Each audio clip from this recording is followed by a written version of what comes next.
You can move it. This I did, and I was quite exhausted because it was quite a large area. There was the controls for the operator to operate the ray gun and the plunger. It wasn't originally going to be a plunger, but that's all we could afford. It should have been something much more organic that could repel or pull and move much more complexly, but I'm afraid Price pulled it down to the lavatory cleaner. If it had to carry anything, we had a large magnet screwed inside the plunger so it could carry things on a metal tray. The door is locked. Emergency alarm! There was a scene where a Dalek had to cut through one of the metal doors with a oxyacetylene welder type of apparatus.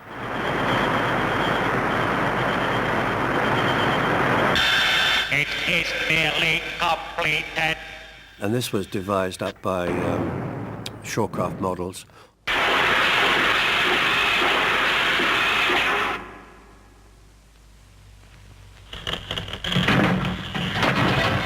For the operator to see out, it occurred to me, of course, that a device used in the theatre is a gauze, and if it's lit from the front, you see the gauze, or what's painted on the gauze.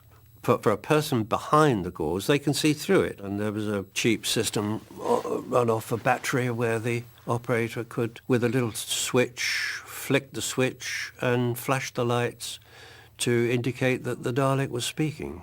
And if they do not die, we shall have our answer. But if we need radiation, we can never rebuild the world outside. That was a hurried last-minute thing. When I paid a visit to the rehearsal rooms, the director, he said, I've got one problem, he said. When the particular Dalek has a line, I can't tell which Dalek is speaking. So I said, well, we'll have lights on the top, which the operator can operate from inside. That's why I'm sure that actors were hired rather than extras, because we had to read the script. We had to know where the Dalek had to be at any given time on the set, because we had to move in keeping with the lines. A lot of the refinements I left to Bill Roberts. And he phoned me up and said, the Dalek guy, he said, I found in a cardboard box an iris from an old camera. How about if I built that in to the eye?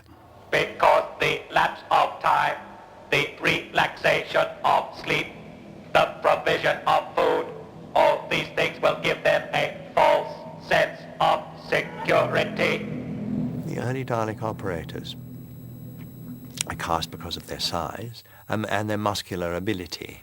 We didn't wear very much, needless to say. I used to work in a T-shirt, underwear and sneakers, because that was just more comfortable. I'd worked with Jerry Taylor. He was one of my favourite little character actors. I'd worked with him a lot in Rep.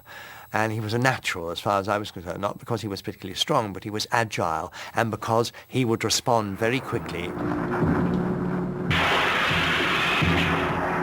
Kevin was another Australian, and again, very small, but also very sensitive. He was a very sensitive man. So he would be listening like crazy to the amount of hysteria that was being whipped up by our two wonderful voices in the booth in the corner, and he would try and make the thing gyrate and move to that. The only interest we have in the Thals is their total extermination.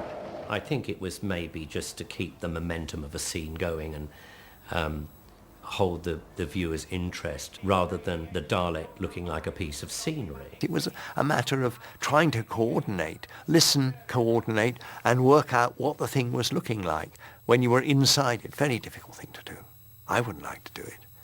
They were very good. It was very important to have an effective Dalek voice, and we spent quite a lot of time before we decided on what the final one was, and I think Brian Hodgson had quite a lot to do with that at the radiophonic workshop. I'd been working on a children's radio series called Sword from the Stars, And I'd created a robot voice for a butler robot called the Jones robot, using a ring modulator, which is a device that turns the sound on and off so many times a second. The child has set